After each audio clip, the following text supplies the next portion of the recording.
la différence entre la sécurité alimentaire et la sécurité sanitaire des aliments n'existe pas. Parce que la sécurité sanitaire des aliments n'est qu'une composante de la sécurité alimentaire, dans la mesure où la sécurité alimentaire n'est autre que l'approvisionnement en quantité suffisante et en qualité adéquate des aliments. La sécurité sanitaire des aliments est un sujet considéré comme étant une vieille préoccupation devenue de plus en plus importante en ce qui concerne la santé des consommateurs. Elle se définit par le renforcement de la sécurité alimentaire et la promotion du commerce international. Au Gabon, la sécurité sanitaire des aliments est une responsabilité du gouvernement, avec le concours des administrations compétentes et des consommateurs. Je crois que la responsabilité devrait d'abord revenir aux opérateurs économiques que la loi exige de mettre sur le marché des produits sains. Et donc, nous disons tout simplement que les consommateurs qui sont les victimes devaient plutôt être vigilants en collaborant avec la DGCC à travers notre numéro vert, le 8085, pour que les opérateurs économiques qui mettent sur le marché des produits impropres à la consommation puissent être sanctionnés conformément à la loi en vigueur. En effet, tout le monde doit y participer, en passant de la production à la table, afin de s'assurer que les aliments que nous consommons ne vont pas nuire à notre santé. Donc garantir la sécurité sanitaire des aliments signifie avoir à disposition des aliments propres à la consommation humaine et animale. Le domaine de la sécurité sanitaire des aliments, dans ce domaine-là, le gouvernement a un rôle à jouer, les consommateurs ont un rôle à jouer et les producteurs également ont un rôle à jouer pour garantir la santé de tout le monde. On parle de l'import-export des aliments et j'ai dû à plusieurs reprises constater qu'il y a des gens qui se plaignaient d'avoir consommé des aliments qui n'étaient très certainement pas appropriés. Pourquoi? Parce que tout simplement, ils ont été conduits dans des hôpitaux pour se faire soigner de maladies qui étaient dues à l'alimentation. En quelques mots, on peut dire que la sécurité sanitaire des aliments est l'assurance que les aliments ne causent aucun dommage aux consommateurs lorsqu'ils sont préparés et consommés conformément à l'usage auquel ils sont destinés. Aujourd'hui, nous sommes, pour revenir sur ce sujet, sur le retrait d'une boîte sardine du marché. Mais ce que l'on oublie, c'est qu'il y a beaucoup de gens qui ont consommé cette boîte sardine depuis longtemps. Mais puisqu'ils n'ont pas des éléments pour pouvoir déterminer quelle est la fiabilité du produit qu'ils consomment, ben, ils l'ont consommé. Maintenant, il faut qu'on aille savoir c'est quoi les conséquences. Après la sécurité sanitaire des aliments de nature biologique, vous avez donc les deux autres types de sécurité sanitaire des aliments, à savoir les aliments, la sécurité sanitaire des aliments de nature chimique. Donc tout ce qui est produit chimique. Récemment, nous venons de retirer des conserves de sardines à huile en provenance de Chine, contenant de l'azote dont le niveau élevé ne pouvait pas, a rendu plutôt les produits impropres à la consommation. L'accès à des qualités suffisantes des aliments reste indispensable pour une bonne santé des populations. Le rôle de la DGCC se situe à deux niveaux.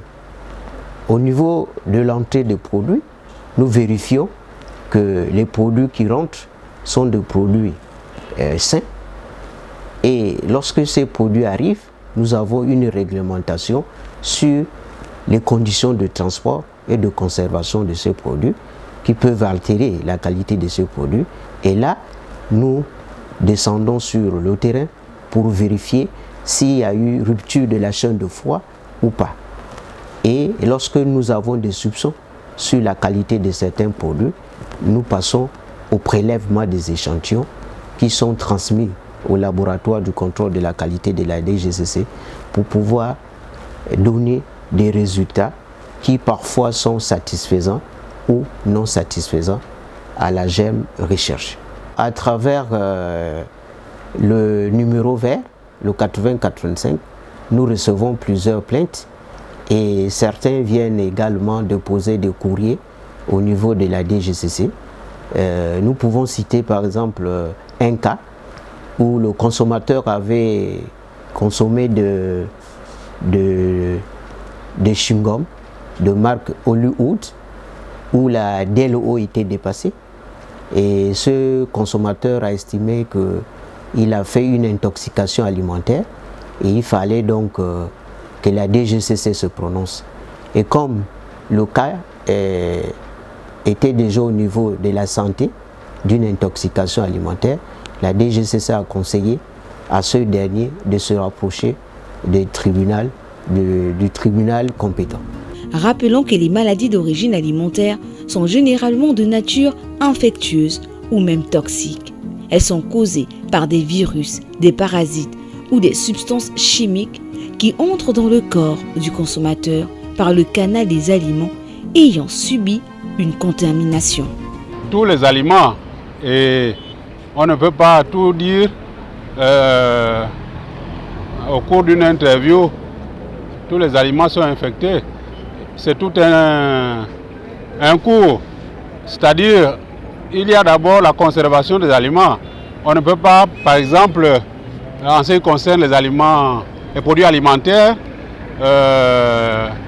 les mettre ensemble, les produits secs, les produits humides, les produits frais. Donc, il peut y avoir ce qu'on appelle contamination croisée. Et donc, il est toujours intéressant que une personne qui a pour métier, qui a fait dans la sécurité sanitaire des aliments, puisse dans une boutique ou un endroit où on expose les aliments, disposer ces aliments comme il faut pour éviter ces contaminations. Tous les importateurs de produits connaissent la procédure puisque nous communiquons à travers nos différents canaux de communication pour que les opérateurs économiques puissent s'imprégner de la procédure pour l'importation des produits Avec près de 600 millions de maladies d'origine alimentaire, les aliments impropres à la consommation représentent une véritable menace pour la santé humaine, pour les économies et touchent particulièrement des consommateurs vulnérables. Il y a deux étapes dans le contrôle des produits importés. Il y a en amont le contrôle documentaire qui permet à la DGCC de vérifier un certain nombre de documents tels que le certificat sanitaire, le certificat de conformité, le certificat phytosanitaire, etc., etc. Précisons que la sécurité sanitaire des aliments a pour objectif de promouvoir la sensibilisation de la sécurité alimentaire des aliments sur le plan mondial et de permettre aux décideurs d'agir pour le bien des consommateurs. Tous les importateurs de produits connaissent la procédure puisque nous communiquons à travers nos différents canaux de communication pour que les opérateurs économiques puissent s'imprégner de la procédure pour l'importation des produits importés au Gabon. Quand on parle de sécurité alimentaire des aliments, à mon humble avis, cela doit interpeller les autorités compétentes. Et quand je parle des autorités compétentes, je parle du gouvernement par le truchement de son ministère de l'Agriculture. par son truchement de son ministère du Commerce.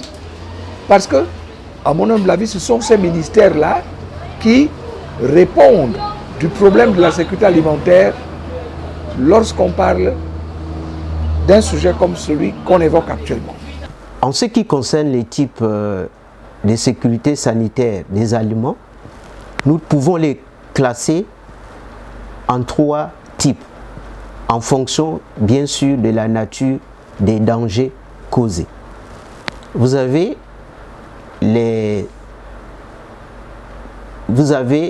la sécurité sanitaire des aliments de nature biologique. C'est le cas par exemple des bactéries, des virus et parasites que l'on retrouve dans les aliments. Au niveau de la DGCC, récemment, nous avons pu, suite aux analyses faites au laboratoire du contrôle de la qualité de la DGC, retirer des produits de la volaille en provenance de la Pologne contenant de la salmonelle, qui est une bactérie qui provoque des diarrhées lorsque vous consommez ce produit contenant de la salmonelle. Sur le plan international, une journée internationale de la sécurité sanitaire des aliments a été instituée et célébrée tous les 7 juin de chaque année.